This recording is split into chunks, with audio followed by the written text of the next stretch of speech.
satu hadis Nabi sallallahu alaihi wasallam untuk penyegaran pikiran kita biar tidak bosan. Sebuah hadis yang dikeluarkan oleh Abi Dawud dari hadis Abi Sa'id Al-Khudri radhiyallahu anhu. Beliau mengatakan, dakhala Rasulullah sallallahu alaihi wasallam dzata yaumin al-masjid. Fa idza huwa bi rajulin minal ansar yuqalu lahu Abu Umamah. Faqala ya Aba Umamah, ma li araka jalisan fil masjidi fi ghairi waqti salat. Qala humumun lazimatni wa duyunun ya Rasulullah. Qala afalau allimuka kalaman idza anta qultahu adhaballahu azza wa jal hammaka wa qada anka dainak. Qalta qultu bala ya Rasulullah. Qala idza asbahta wa idza amsayta Allahumma inni a'udzubika minal hammi wal hazan wa a'udzubika minal ajzi wal kasali wa a'udzubika minal jubni wal bukhli wa a'udzubika min ghalabatid daini wa qahrir rijal. Qala Abu Umamah fa fa'altu dzalik fa adhaballahu hammi wa qada anni daini. Rawahu Tirmidzi wa hasanahu. Abu Sa'id Al-Khudri radhiyallahu an, satu di antara 7 sahabat yang banyak meriwayatkan hadis Nabi sallallahu alaihi wasallam di atas 1000. Dan dia juga seorang sahabat dari sahabat-sahabat Ansar yang memiliki banyak keutamaan. Jadi Abu Sa'id ini bercerita, jadi suatu hari Nabi sallallahu alaihi wasallam masuk ke dalam masjid. Tiba-tiba saja kaki Rasul sallallahu alaihi wasallam ingin dilangkahkan ke masjid. Lalu Nabi sallallahu alaihi wasallam bertemu dengan seorang laki-laki dari Ansar yang bernama Abu Umamah. Beliau pun berkata, wahai Abu Umamah, apa yang membuat engkau berada dan duduk di masjid padahal bukan waktu salat? Maka dia menjawab, ya Rasulullah, aku sedang dirundung bingung karena hutang yang belum kulunasi. Maka beliau sallallahu alaihi wasallam kemudian mengatakan, maukah aku ajarkan kepada engkau wahai Aba Umam kalimat-kalimat yang jika engkau mengamalkannya, niscaya Allah akan menghilangkan kebingunganmu dan mampu membayarkan hutang-hutang. Maka Abu Umamah mengatakan, tentu ya Rasulullah, apa itu kalimat-kalimat yang kau akan ajarkan? Kemudian beliau bersabda, apabila engkau memasuki pagi dan petang maka bacalah doa ini. Allahumma inni a'udzubika minal hammi wal hazan wa a'udzubika minal ajzi wal kasal wa a'udzubika minal jubni wal bukhli wa a'udzubika min ghalabatid daini wa qahrir rijal. Ya Allah, aku berlindung kepadamu dari kegelisahan dan kesedihan. Aku berlindung kepadamu dari kelemahan dan kemalasan. Aku berlindung kepadamu dari sikap pengecut dan bakhil. Dan juga aku berlindung kepadamu dari lilitan hutang dan kesewenang-wenangan manusia kepadaku. Kemudian Abu Umamah berkata, kemudian aku melakukannya sebagaimana arahan Rasul. Ternyata Allah benar-benar setelah itu menghilangkan kegelisahanku dan memberikan jalan untuk melunasi hutang-hutang. Hadis ini dikeluarkan Abi Dawud dan dihasankan. Ma'asyiral muslimin yang dimuliakan Allah Subhanahu wa taala. Hadis ini sebelum saya jelaskan tentang makna doanya, karena yang penting adalah makna daripada doa yang diajarkan Rasul ini. Ini bisa dijadikan pegangan hidup untuk kita. Jadi di zaman Nabi SAW ada satu kisah. Ketika Nabi SAW tiba-tiba kakinya dilangkahkan ke masjid, dan itu di waktu duha. Kita tahu waktu duha itu waktu orang sibuk-sibuknya bekerja. Yang ke kantor, yang ke ladang, yang ke pasar. Pokoknya biasanya waktu duha itu jarang orang ada di masjid. Umumnya waktu duha itu orang sedang sibuk. Semua berada di tempat pekerjaannya masing-masing. Baik di zaman kita ataupun di zaman Nabi. Karena itu waktu memang manusia sedang bergerak mencari kehidupan. Tiba-tiba entah kenapa Nabi SAW ingin berangkat ke masjid, ingin melangkahkan kedua kakinya ke masjid. Tentu yang mendorongnya adalah Allah Subhanahu wa Ta'ala. Ketika kemudian dia sampai di masjid, adalah 1-2 orang yang duduk di situ. Rupanya dilihatnya ada seorang sahabat yang duduk di pojok masjid, sedang menghadap kiblat dan sedang berdoa kepada Allah Azza wa Jalla. Nampak dari wajahnya muram durja, nampaknya banyak masalah. Karena biasanya orang yang banyak masalah itu kan nampak dari mukanya. Tidak pernah bercahaya wajahnya, muram terus kan gitu. Senyum pun susah kalau ada masalah. Sehingga Nabi SAW paham bahwa sahabat ini ada masalah dalam kehidupan. Maka Rasul mendekati dan berkata, "Ya Aba Umamah, mali araka jalisan fil masjid fi ghairi waqti shalah." Aba Umamah, itu engkau di situ. Ada apa engkau duduk di situ? Ini kan bukan waktu sholat. Maksudnya bukan duhur, bukan asar, bukan maghrib, bukan isya, bukan subuh. Jam-jam segini itu harusnya orang bekerja. Kenapa kau duduk di situ? Maka kemudian Abu Umamah mengatakan, "Humumun lazimatni wa duyunun. Humumun lazimatni wa duyunun ya Rasulullah." Rasul, aku dirundung kebingungan dan aku dirundung dengan hutang-hutang yang tidak sanggup kubayar. Aku sedang stres. Bahasanya seperti itu. Maka Nabi SAW, seorang Nabi dan Rasul, tahu memberikan solusi.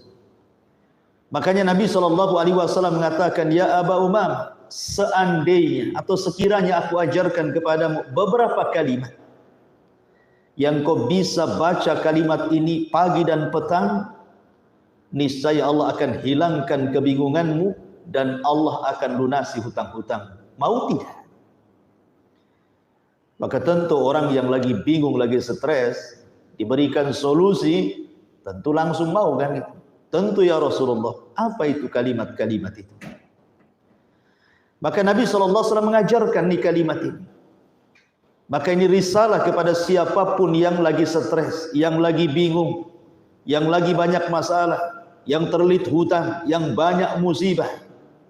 Baca doa ini pagi dan petang. Maka Nabi SAW mengatakan, kalau begitu bacalah wahai Abu Umamah, Allahumma inni a'udzubika minal hammi wal hazan, wa a'udzubika minal ajzi wal kasal, wa a'udzubika minal jubni wal bukhli, wa a'udzubika min galabatid daini wa qahrir rijal. Ya Allah, aku berlindung kepada dari kegelisahan dan kesedihan ini. Aku berlindung kepadamu dari kelemahan dan kemalasan ini. Aku berlindung dari sifat pengecut dan bakhil. Dan aku berlindung dari pengaruh hutang dan penguasaan manusia kepada. Maka Abu Umamah radhiyallahu an, sami'na wa ata'na. Dia mengamalkan doa yang diajarkan Rasul. Tentu bukan hanya doa saja, dia pun berusaha. Karena tawakal itu tergabung dari dua makna, doa dan mengambil sebab. Maka selang beberapa waktu setelah dia mengamalkan doa ini, apa kata beliau? Fa fa'altu dzalika fa adhaballahu hammi wa qada anni daini. Ketika aku rutinkan doa itu pagi petang, maka Allah Subhanahu wa taala pun lambat laun menghilangkan kebingunganku dan melunasi seluruh hutang-hutangku. Dari sini banyak faedah ma'asyiral muslimin yang dimuliakan Allah Subhanahu wa taala. Ada satu pertanyaan, kenapa di waktu itu Nabi SAW melangkahkan kaki padahal tidak ada sesuatu yang dituju oleh Nabi di masjid itu? Pertanyaannya, Abu Umamah radhiyallahu anhu adalah seorang sahabat Nabi SAW, dan ini menunjukkan bahwa kebingungan ataupun susah gitu ya, kesusahan hidup ini bukan hanya dialami oleh kita, rupanya para sahabat pun susah juga. Ada juga yang kelit hutang gitu ya. Jadi bukan Anda sendiri yang kelit hutang itu, sahabat pun ada yang kelit hutang, sehingga hidupnya susah, akhirnya bingung dan stres. Tapi Abu Umamah mengajarkan kepada kita, apabila kita ada masalah, diuji oleh Allah Subhanahu wa taala dengan berbagai macam ujian, maka tidak ada tempat untuk mencari solusi kecuali masjid. Maka dia berangkat ke masjid. Kemudian dia duduk di mihrab, menengadahkan tangan kepada Allah dan berdoa, ya Rabb, ya Rabb. Maka dijelaskan dalam sebuah riwayat, kana Nabi sallallahu alaihi wasallam idza hajabahu amrun fazi'a ila shalah. Nabi itu kalau ditimpa sebuah permasalahan yang sulit keluar dari situ, maka Rasul biasanya langsung salat. Kenapa? Karena dalam salat itu maknanya melibatkan Allah dalam permasalahan. Sebesar apapun masalah, kalau Allah terlibatkan akan diuraikan itu masalah. Tapi sekecil apapun masalah, kalau Allah tidak terlibat, susah untuk menyelesaikan. Makanya Abu Umamah tahu. Dan ketika dia berdoa kepada Allah Subhanahu wa taala, doanya melesat ke langit. Dan Allah ijabahi dengan dikirim kepadanya Nabi sallallahu alaihi wasallam. Kemudian diajarkan beberapa kalimat doa, sebab itulah Abu Umamah dilepaskan dari kebingungan dan hutang yang melilitnya. Ini penting. Dalam segala hal kembali kepada Allah. Minta kepada Allah. Curhat kepada Allah. Jangan curhat di medsos. Tidak ada gunanya. Ma'asyiral muslimin yang dimuliakan Allah Subhanahu wa taala. Ini satu faedah dari penggalan permulaan hadis Nabi sallallahu alaihi wasallam, bahwa apabila ada masalah minta kepada Allah, datang ke masjid. Kenapa masjid? Karena masjid itu Baitullah, rumahnya Allah. Rumahnya Zat yang maha perkasa, maha kaya, maha mengabulkan setiap doa. Yang ia katakan setiap sepertiga malam, man yad'uni fa astajibalah. Siapa yang meminta ku kabulkan. Siapapun yang meminta ku kabulkan. Maka kalau seandainya ada masalah datang ke masjid, memang masjid itu rumah Allah. Bukan datang kepada orang-orang yang tidak pernah mampu mengabulkan doa. Allah yang maha kaya, minta kepada zat yang kaya. Sebab kalau kita bandingkan hutang Anda berapa, sebesar apapun hutang Anda, jauh lebih kaya dibandingkan Allah Subhanahu wa taala dari orang yang Anda hutang. Maka minta kepada zat yang paling kaya untuk dilunasi hutang-hutang. Baik, kita akan bahas tentang makna doa ini yang paling penting. Makna doa yang diajarkan Nabi SAW kepada Abi Umamah ini. Di sini Nabi SAW mengajarkan doa kepada Abi Umamah. Allahumma ya Allah, inni a'udzubika minal hammi wal hazan. Aku berlindung kepadamu ya Allah dari kesusahan, wal hazan, dan dari kesedihan. Wa a'udzubika minal ajzi wal kasal. Aku berlindung kepadamu dari al-ajzi, kelemahan, wal kasal, dan kemalasan. Wa a'udzubika minal jubni wal bukhli, dan aku berlindung kepadamu ya Rabb dari kepengecutan dan juga kebakhilan. Wa a'udzubika min ghalabatid dain wa qahrir rijal, dan aku berlindung kepadamu dari pengaruh hutang dan juga dikuasai manusia. Berarti ada berapa poin? Ada 8 poin di sini. 8 poin yang menjadikan manusia lemah, yang menjadikan manusia tidak berdaya, yang menjadikan manusia tidak bisa apa-apa. Kalau kita selamat dari 8 poin ini, ikhwan, maka kita akan semangat hidup. Tapi kalau Anda terkena 8 poin ini, maka akan lemah hidup kita. Makanya kita berlindung jangan sampai 8 poin ini terkena kepada kita. Karena ini semua berkenaan dengan penyakit hati.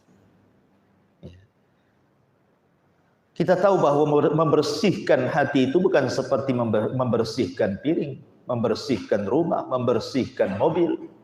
Mudah, ya. Tapi membersihkan hati yang kotor itu sulit. Taib, yang pertama, Nabi SAW mengajarkan untuk berlindung minal hammi wal hazan. Minal hammi wal hazan. Al-ham dan juga al-hazan. Apa itu? Ma'asyiral muslimin yang dimuliakan Allah Subhanahu wa taala. Allah Subhanahu wa taala sudah mentakdirkan manusia ini oleh Allah Subhanahu wa taala dibuat susah dan juga dibuat senang. Itulah kehidupan manusia. Kadang susah, kadang senang. Kadang tertawa, kadang menangis. Kadang sedih, kadang bahagia. Itulah manusia. Wa tilkal ayyam nudawiluha bainan nas. Hari itu diputarkan. Ma'asyiral muslimin yang dimuliakan Allah Subhanahu wa taala, alham wal hazan itu. Alham itu artinya kesusahan. Al-hazan itu artinya kesedihan. Kalau seorang merasakan duka cita dengan perkara-perkara yang sudah lewat, itu disebut al-hazan. Umpamanya dulu kita ditinggal mati oleh pasangan kita, ditinggal meninggal oleh anak kita, ditinggal mati oleh ibu bapak kita. Kemudian kita terpikir terus. Sedihnya itu tidak hilang-hilang. Itu namanya al-hazan. Ya. Atau mungkin seseorang itu dulu pernah kaya. Tiba-tiba bangkrut. Kepikiran terus. Bahwa dia pernah kaya. Sedih akhirnya. Atau dulu mungkin seseorang boleh jadi mungkin menunggu seseorang tapi tak datang pula orang itu. Ditunggu-tunggu tak datang juga. Suaminya pergi, rupanya hilang kontak. Bertahun-tahun, entah kawin lagi, entah mati, tak jelas. Ditunggu-tunggu sedih akhirnya. Itu disebut al-hazan. Atau boleh jadi dia kehilangan harta yang banyak. Entah kena tsunami, entah kena gempa, entah kena musibah apalah. Tiba-tiba harta yang sudah lama dikumpul-kumpulnya ludas dalam sesaat. Akhirnya dia kepikiran, kemudian sedih. Itulah al-hazan. Tetapi kalau seandainya seseorang itu bingung karena perkara yang akan datang. Gimana? Saya sudah hutang banyak. Waktu penagihan sudah dekat. Saya pula tak ada uang untuk membayarnya. Susahlah hidup dia. Itu disebut alham. Gimana anak saya kalau sudah besar? Bisa sekolah tidak, bisa mondok tidak dia. Stres. Sudah dipikirkan. Jadi kalau ham itu memikirkan sesuatu yang akan datang, kalau hazan itu sedih dari perkara yang sudah berlalu. lah kita berlindung dari dua-duanya, dari susah dan sedih. Karena orang susah itu, ikhwatu fiddin, biasanya mematikan otak. Orang kalau sudah susah, otak itu jadi buntu, ikhwan. Ya kan? Padahal hidup di dunia ini, antum saja berjalan, terkadang mendaki, terkadang turun. Terkadang belok kiri, terkadang belok kanan. Terkadang ada lubang, terkadang mulus. Dan begitu seterusnya. Itu hidup di jalan raya. Apalagi dalam kehidupan sehari-hari kita. Kan tidak semua dalam bahasa Arab ala tul gitu ya. Lurus saja kan tidak. Orang itu kan pasti diuji. Entah diuji oleh pasangannya, entah diuji oleh anaknya, entah diuji oleh orang tuanya, entah diuji dengan tetangganya. Apakah diuji dalam pekerjaannya, apakah diuji dengan kesehatannya, apakah diuji dengan ekonominya. Namanya orang itu kan diuji setiap hari. Dunia ini bukan tempat istirahat, dunia ini tempat ujian. Makanya biasanya kalau orang susah, ikhwan, maka akan kusut itu wajah, nampak dari kekusutan wajah. Otaknya akan susah untuk berpikir. Makanya apabila susah, ikhwan, maka gelap yang ada dalam otaknya sehingga yang kusut tidak bisa terurai. Makanya kita berlindung dari kesusahan ini. Karena orang susah itu susah berpikir biasanya. Ya. Kita berlindung dari susah ini. Sebab kalau senang biasanya encer otaknya. Ya kalau senang kan encer otaknya. Kayaknya plong di dunia ini. Tapi kalau susah kan rumah megah jadi sempit. Dan itu. Istri cantik pun kayak iblis. Orang susah, stres. Ma'asyiral muslimin yang dimuliakan Allah Azza wa Jalla. Begitu juga orang sedih. Orang sedih ini, ikhwan, sama dengan orang susah juga. Kalau orang sedih itu biasanya juga kurang lebih hidupnya. Tidak ada cahaya kebahagiaan dalam apa namanya raut mukanya itu. Senyum pun susah orang sedih itu. Dihibur macam manapun orang sedih tetap sedih. Sehingga susah berpikir, makanya susah dan sedih ini membutakan pikiran orang. Salat susah khusyuk. Ya coba saja orang sedih susah khusyuk, ikhwan. Ada orang yang hari ini umpamanya meninggal pasangan. Dan pasangannya itu dicintai dia, entah suami, entah istri. Kemudian dia salat, khusyuk tidak khusyuk, tidak akan khusyuk. Terpikir dengan perkara lain. Terkadang apa yang dibaca dalam salat pun tidak sadar dia. Baca apa dia kan? Begitu juga orang susah. Susah otaknya itu. Karena bingung otaknya, susah. Seperti kisah ketika seseorang yang hari itu akan dibunuh kemudian dia sholat. Kan ada kisah. Ada orang soleh menitipkan barang kepada perampok yang disangkanya perampok ini orang baik.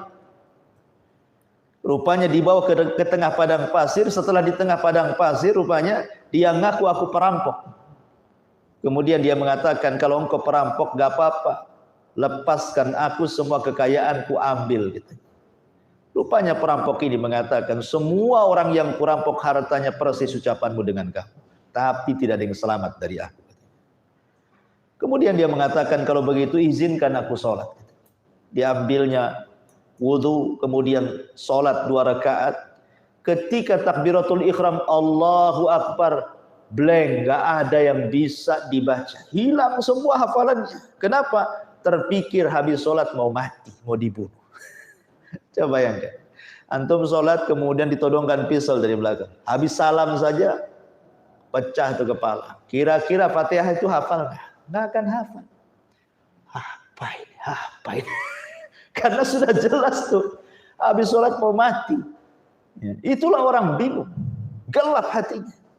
Makanya Rasul berlindung dari 2 perkara ini. Dari susah dan dari duka cita. Ini yang pertama dan kedua. Kemudian yang ketiga, Nabi SAW mengatakan, wa a'udzubika minal ajzi wal kasal. Dan aku berlindung dari kelemahan dan juga dari kemalasan. Ma'asyiral muslimin, apa bedanya al-ajzu dan apa bedanya al-kasal? Ulama mengatakan bahwa al-ajzu itu adalah huwa wujudu iradatin lil fi'li ma'adami wujudi qudratin li injazihi. Wa ammal kasalu fahuwa intifa'u tilkal iradah. Orang lemah itu adalah orang yang punya keinginan untuk melakukan sesuatu, tapi tidak kuasa melakukannya. Lemah dia.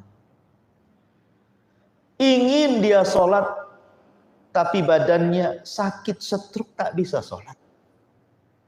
Inginlah dia dengar azan, tetapi kedua telinganya tuli, rusak gendangnya. Ingin dia kerja, tapi bagaimana, aku lagi sakit. Itulah orang lemah namanya. Lemah itu punya keinginan untuk melakukan sesuatu, tapi tidak punya kemampuan. Itu disebut lemah namanya.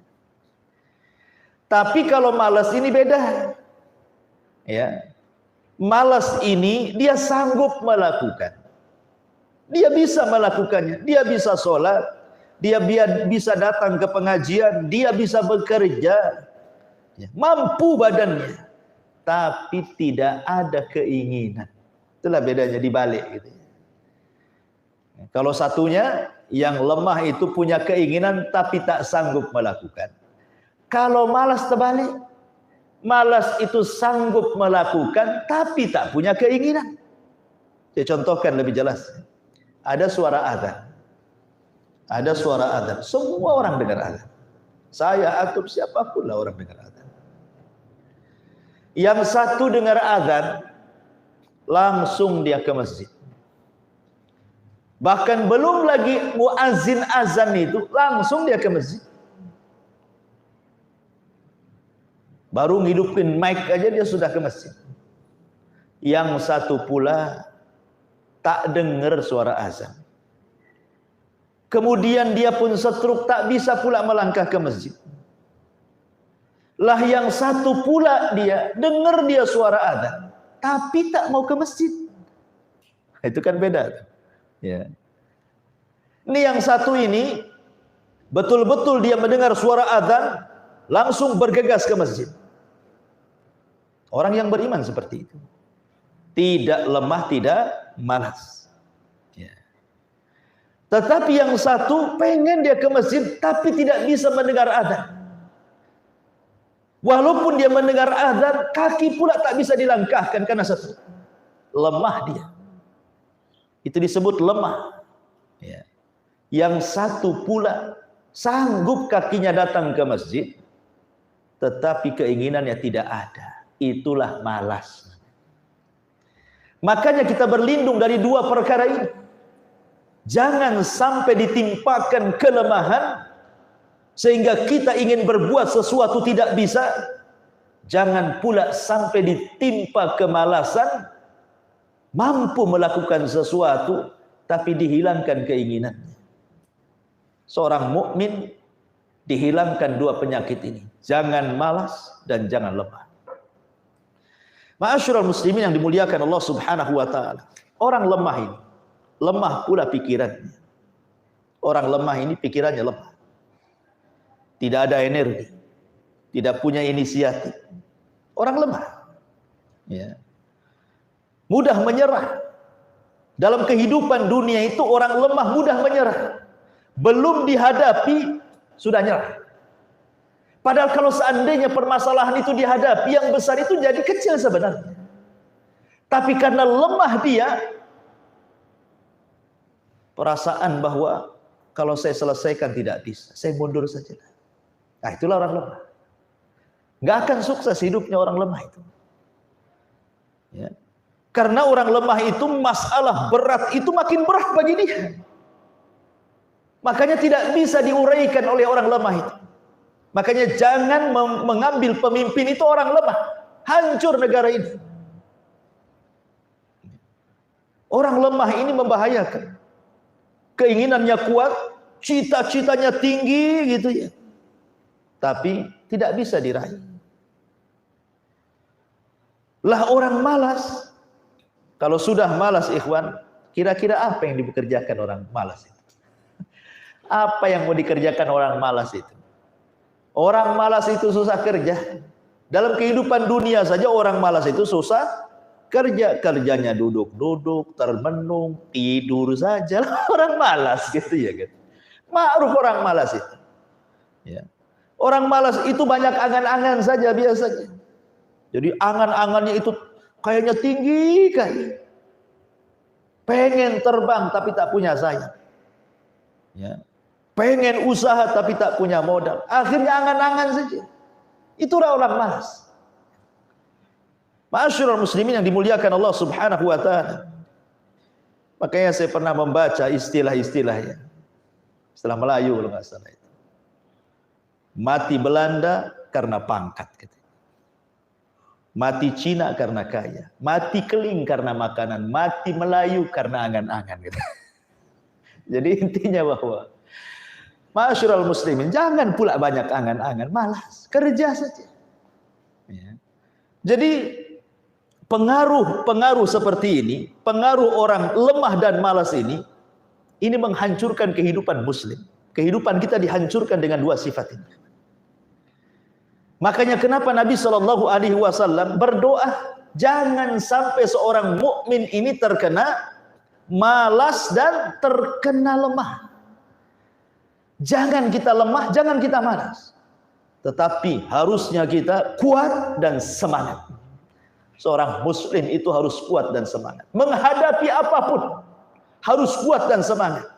Makanya kenapa Nabi SAW mengatakan, ajaban li amril mu'min inna amrahu kullahu khairun, kata Rasul. Saya heran dengan perkaranya seorang mukmin, kata Rasul. Kok semuanya baik bagi dia? Enggak ada yang jelek bagi seorang mukmin, semua baik bagi dia. Ditimpa musibah dia sabar, ditimpa nikmat dia syukur, dua-duanya baik, kata Rasul. Itulah seorang mukmin. Betapa banyak orang yang ketika ditimpa musibah tidak sabar, akhirnya menjadi lemah dia hidup. Putus asa, mengingkari rahmat Allah, jatuh ke dosa besar. Kan banyak tuh yang ditimpa musibah akhirnya kemudian mengeluh, Allah pula disalahkan, ja'ala fitnatan nasi ka'adzabillah. Dijadikannya fitnah manusia kepadanya seperti azab yang Allah turunkan. Gara-gara manusia ngomongin kita, membuli kita di medsos, padahal itu medsos bukan alam nyata, alam gaib itu. Udah stres hidupnya, udah lemah. Ya. Ini kan repot kalau kayak gini. Makanya kenapa kemudian Nabi SAW meminta agar seorang muslim dan mukmin itu terhindar dari dua sifat ini. Sifat lemah dan sifat malas. Ini sudah 4.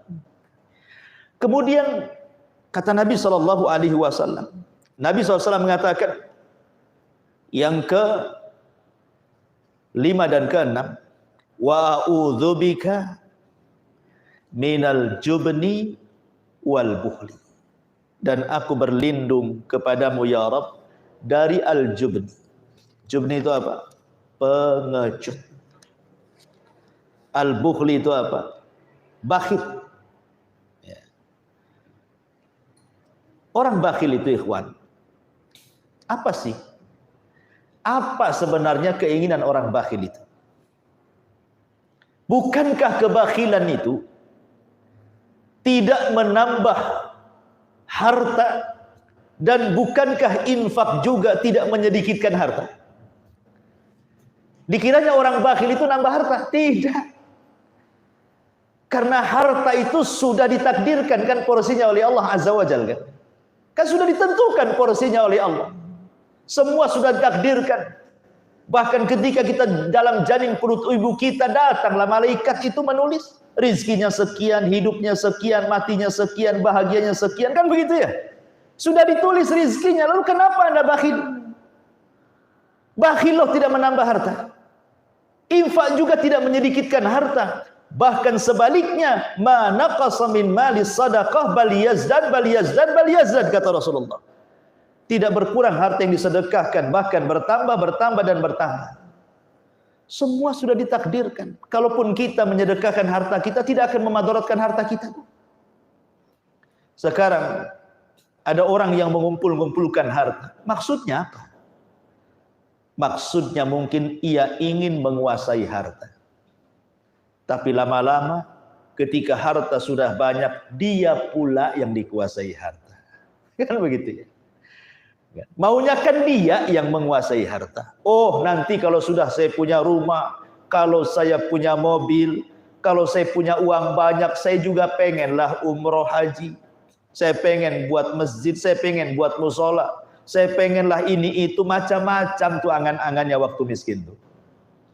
Ketika dikumpulkan harta sedikit demi sedikit, kayalah dia. Ketika dia sudah kaya, lupa tuh keinginan baik. Yang ada harta menguasainya. Makanya Rasul mengatakan, ta'isa abdud dinar wa ta'isa abdud dirham. Celaka hamba dinar dan celaka hamba dirham. Kenapa Rasul mengistilahkan celaka hamba dinar, celaka hamba dirham itu? Karena dinar dan dirham itulah yang telah menghambakan dirinya. Di mana ketika dinar dan dirham menyuruh dia zalim, dia pun zalim. Menyuruh untuk berbuat jahat, dia pun buat jahat. Menyuruh untuk bakhil, dia pun bakhil. Menyuruh untuk memutus silaturahim, dia pun putus silaturahim. Lalu siapa yang menguasai? Harta atau Anda? Ya. Makanya ikhwatu fiddin, sifat bakhil ini aneh sebenarnya. Kalau orang yakin dengan takdir Allah Azza wa Jalla, tidak mungkin orang bakhil. Sampai ada satu kisah, ada orang kaya raya, dulunya orang miskin. Akhirnya bekerja, kayalah dia. Setelah kaya, anaknya pula yang memanfaatkan kekayaan. Belilah mobil bagus tuh anaknya. Ya. Kemudian orang-orang mengatakan kepada orang kaya itu, bukankah kau yang cari uang? Kenapa pula anakmu yang pakai mobil? Kau jalan kaki katanya. Apa jawabannya? Aku ini anak orang miskin, makanya aku jalan kaki. Anakku ini anak orang kaya, makanya pakai mobil. Subhanallah. Gimana nih cerita? Ya. Jadi dia ini hanya kumpul harta, rupanya orang lain yang menikmatinya. Disinilah para ulama mengatakan haqiqatil mal at-tajmi' wa tafriq, bahwa hakikat harta itu at-tajmi', dikumpul wa tafriq, habis itu ditinggalkan. Setelah dia kaya, yang menikmati siapa? Orang lain, anak cucunya. Jadi rebutan mereka. Ketika dia meninggal, Masya Allah, sedihnya luar biasa. Kayaknya air mata kalau ditampung itu satu ember lah tuh. Saking sedihnya ayahnya meninggal. Sehari saja nangis kayak gitu. Besoknya tanya, mana kunci berangkas? Mana tuh sertifikat rumah? Di notaris mana? Ada mulai kan begitu. Lalu apa coba? Lelah Anda bekerja, capek Anda mencari uang, rupanya setelah banyak uangnya diserahkan kepada orang. Yang parahnya pula ahli warisnya bunuh-bunuhan. Mereka yang senang, Anda pula susah di kuburan. Karena di akhirat orang yang banyak harta akan dua soalannya, min aina iktasabahu wa fima anfaqahu. Dari mana kau dapat harta itu? Kemana kau belanjakan? Ma'asyiral muslimin yang dimuliakan Allah Subhanahu wa taala.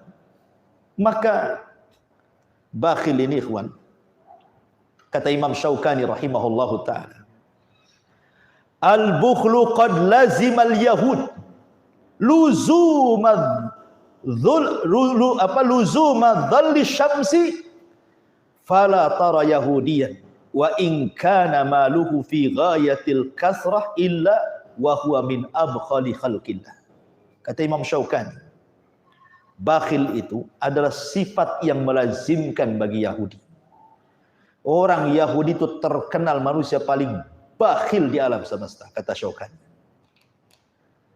Dan engkau tidak akan melihat satupun orang Yahudi, walaupun hartanya banyak, kata beliau, illa wa huwa min abkhali khalqillah, kecuali mereka adalah orang yang paling sebakhil-bakhilnya makhluk Allah.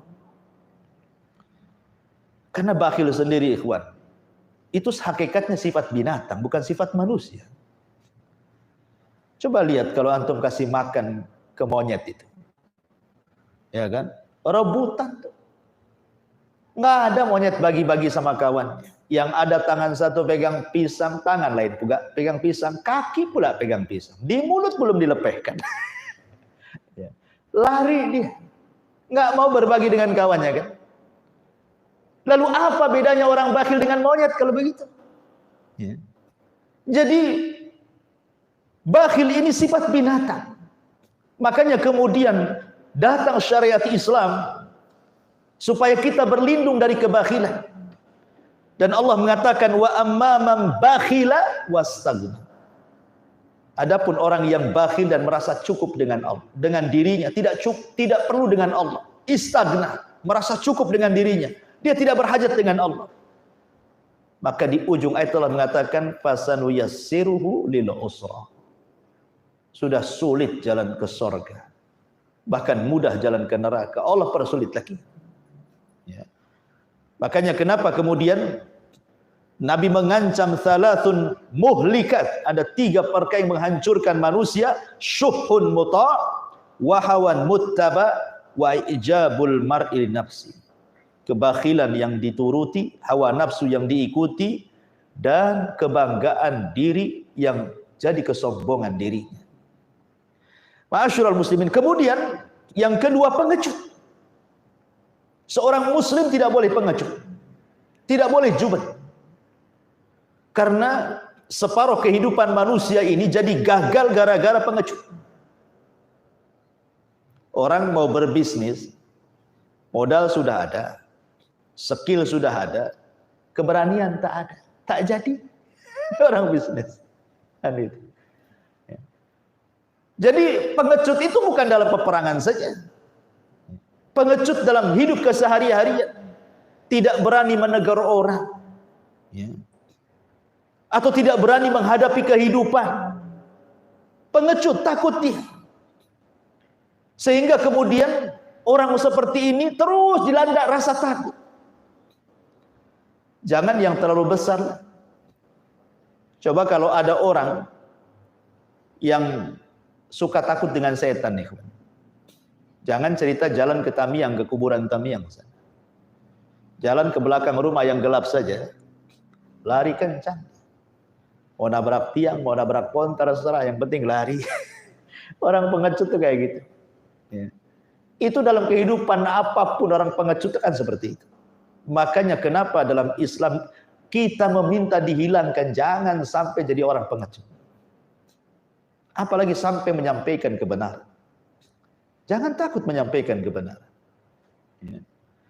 Makanya ketika Hasan Al-Basri rahimahullahu ta'ala ditanya soal zuhud, dia mengatakan, "Da' ma laka fi yadi." Letakkan hartamu di tangan. Jangan letakkan di hati. Sebab kalau datang harta cukup di tangan, pergi harta cukup pergi dari tangan. Hati tidak ada ruang untuk harta, sehingga tidak akan sedih.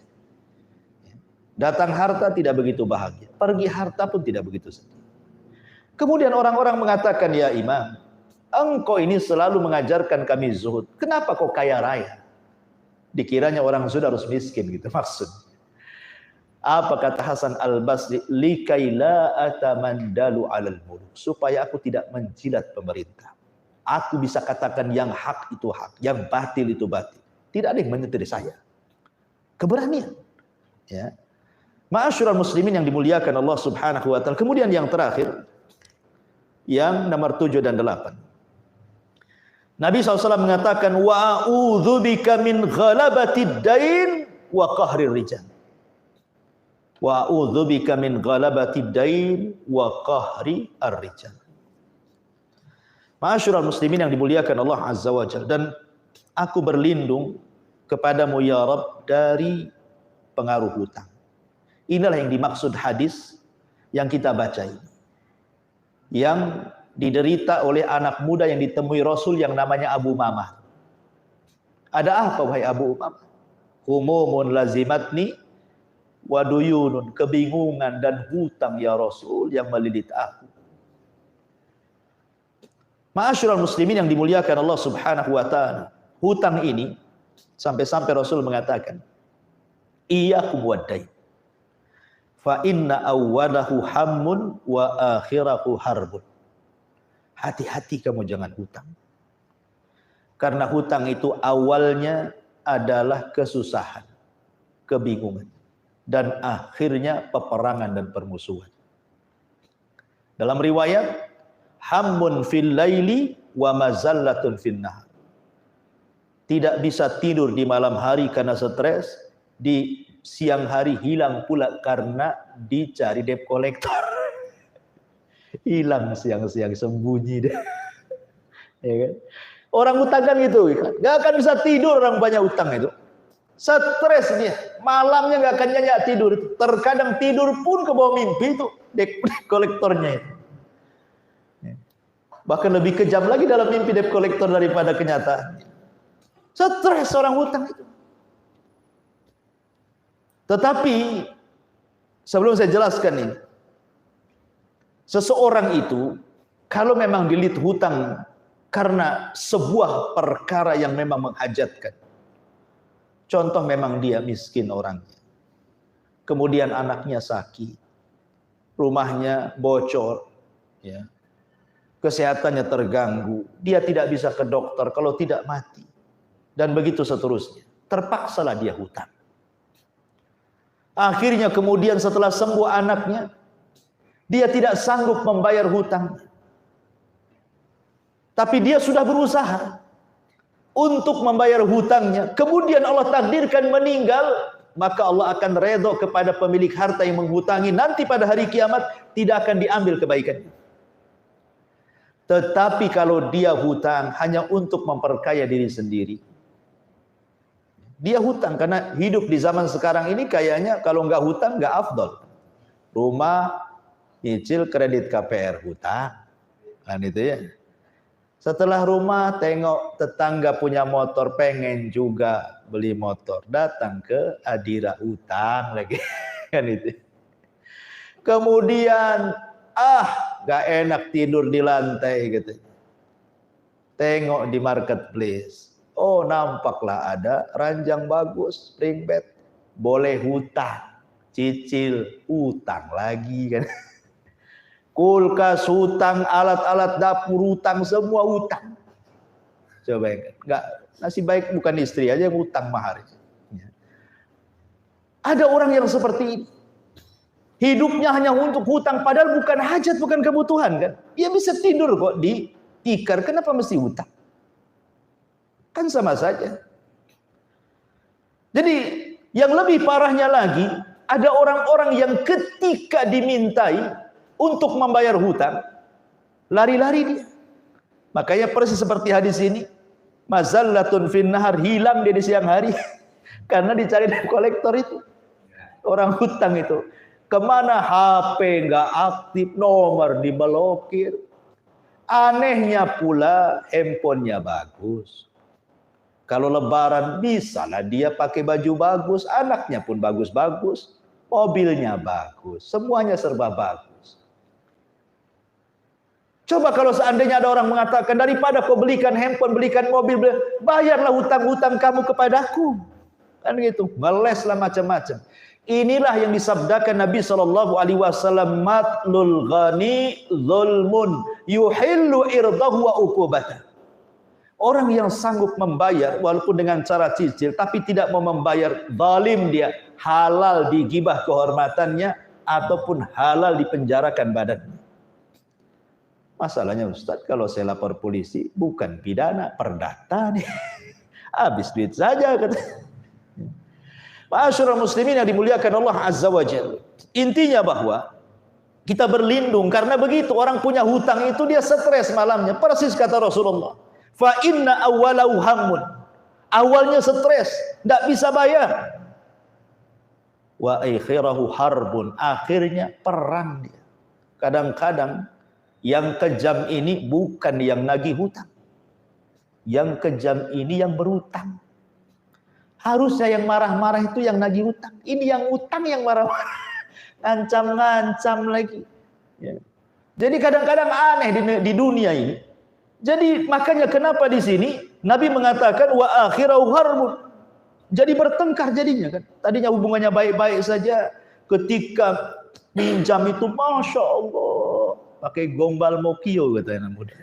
Dirayu-rayunya tolong ini itu dikasih utang. Baik rayuannya. Ketika diambil uangnya jadi musuh bebuyutan. Kadang-kadang hilang. Ya. Makanya di sini ma'asyiral muslimin yang dimuliakan Allah Azza wa Jalla, sampai Ibnu Umar mengatakan kepada Hamran, seorang sahabatnya, ya Hamran ittaqillah wala tamut wa alayka dainun. Wahai Hamran, bertakwalah kepada Allah, jangan mati sementara engkau membawa hutang. Kenapa? Karena kebaikanmu akan diambil sehingga tidak tersisa dinar dan dirham lagi untuk.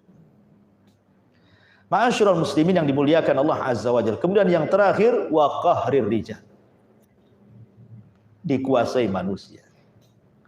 Umumnya dikuasai manusia itu karena terlampau banyak orang itu mendapatkan hutang budi. Ya kan? Kalau ada orang sudah banyak bantu, banyak nolong, akhirnya hutang budinya segudang, susahlah kita mau nasihati. Nggak enak, dia udah baik sama saya. Gitu. Tolonglah nasihati. Dia sudah zalim sama saya, udah jahat. Iya mau saya. Tapi gimana ya, dia juga sudah baik sama saya. Itulah dihutangi. Kalau sudah hutang ini kan, kalau dain ini hutang harta, ini hutang budi ini. Sama-sama hutang.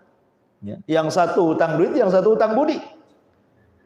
Ketika hutang budi makin banyak, sering dikasih hadiah, sering dikasih utangan, sering dikasih ini, akhirnya sering dibantu, banyaklah budi dia sama dia, susah dia mau bicara. Makanya qahrir rijal itu artinya tidak punya kemerdekaan diri. Dia jadi budak di hadapan manusia, dikuasai manusia. Padahal kita ini diciptakan untuk merdeka, bisa mengatur diri sendiri. Kenapa jadi budak? Maka kita berlindung kepada Allah Subhanahu wa taala, jangan sampai dikuasai orang. Atau qahrir rijal itu maknanya jangan sampai ada orang yang kemudian berani mengancam kita sehingga kita takut. Dikuasai rasa takut karena diancam, mau dibunuh, mau dipukul, mau di ini, mau di itu. Jangan sampai dikuasai orang.